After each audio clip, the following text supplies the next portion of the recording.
butchered immensely. And here's Rockman X7, going a bit backwards here, but you get the point. This is the same game that's included in the Rockman Collection that's present here. So essentially I have the same game twice. Here's Rockman X8. I feel that this was a tremendous improvement over Rockman X7. Not only in graphics, but in the overall gameplay. I enjoyed it a lot more. I don't know how well the public received it. Probably not well enough since we didn't get to see Rockman X9, but I definitely enjoyed it. Felt it was better than X7, and hopefully Capcom finds a way to reinvigorate the franchise in the future. Rockman X Command Mission for the PlayStation 2. Again, I can only assume, and this is just based on assumption, that it didn't sell enough units to garner another sequel or even a possibility into this RPG venture for Rockman. I don't know why. I found it to be intensely enjoyable. The load times are a little bit quirky with the random encounters, but other than that, it was a good presentation. I don't know what could have possibly went wrong, but it seems like the public just wasn't into that. Oh, here's arcade ports of Rockman the Fighters. This was actually pretty good arcade emulation. You can't say it's a direct emulation or a port, but either way it's excellent. It runs on I think it actually just runs on a regular PlayStation CD-ROM as opposed to a DVD-ROM. And either way, this is like one of my favorite games. It's pretty unexpected that they released it, and I'm just happy that they did, so that we have consoles, or if you don't play on emulators like MAME, that you get a chance to experience this.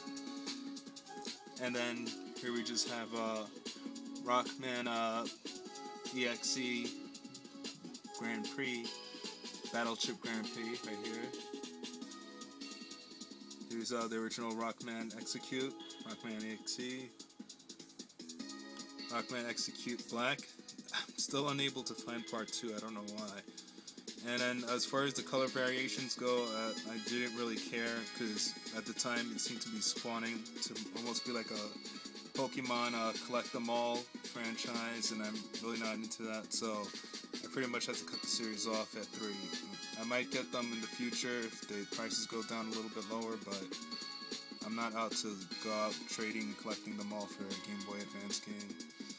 And this was also included in the the Sega Saturn collection. Rockman X3, as I already said, this is a port of the Super Famicom version with the anime intro and anime cutscenes interspersed throughout the game.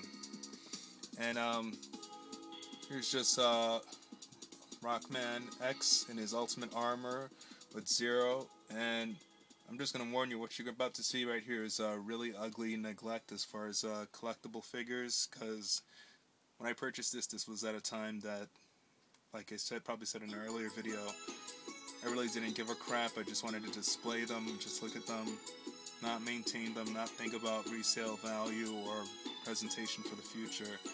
And it clearly shows. Probably it's better to just get an idea of the poses of the characters. It's pretty good. It's pretty spot on as to how they look in the game and the manuals. I like to have the pose of Rockman and Zero back to back, and Zero with his Z-Saber right there. But you could see, and this is after I cleaned it off. There was massive piles of dust on here, and it was just pure neglect. It was pretty disgusting. You could probably still see it on Zero's Z-Buster, I guess. But this is definitely not a way to treat it. But this is the hard thing about it, just regarding these figures, is that Bandai, these are like early Transformers where you had to apply the decals and the stickers. You basically assemble them yourselves.